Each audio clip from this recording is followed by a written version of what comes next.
গাজায় যুক্তরাষ্ট্রের প্রস্তাবিত যুদ্ধবিরতি প্রত্যাখ্যান করে হামলা অব্যাহত রেখেছে ইসরায়েল। এতে প্রাণ ঝরেছে অন্তত ৮১ জন ফিলিস্তিনির। তীব্র খাদ্য, ঔষধ আর পানি সংকটে পড়েছে ফিলিস্তিনিরা। এদিকে আন্তর্জাতিক পরিমণ্ডলে একের পর এক মিত্র হারাচ্ছে ইসরায়েল।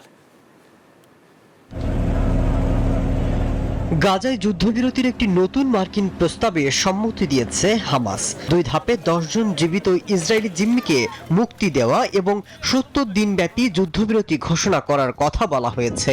সেই সাথে গাজা উপত্যকা থেকে ইসরায়েলের আংশিক সেনা প্রত্যাহারের অন্তর্ভুক্তিও রয়েছে। তবে ইসরায়েলের এক কর্মকর্তা এই প্রস্তাবটি ওয়াশিংটনের বলে দাবি করে তা প্রত্যাখ্যান করেছেন। তিনি জানিয়েছেন, এই প্রস্তাব ইসরায়েলি সরকার মেনে নেবে না। এতে যুদ্ধবিরতি নিয়ে দেখা দিয়েছে অনিশ্চয়তা।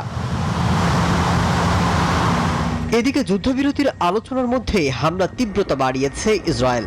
সর্বশেষ অভিযানে কয়েকটি আশ্রয় কেন্দ্রে হামলা করেছে দখলদার বাহিনী। এ সময় একটি শিক্ষা প্রতিষ্ঠানে আশ্রয় নেওয়া শতাধিক মানুষ নিহত হন।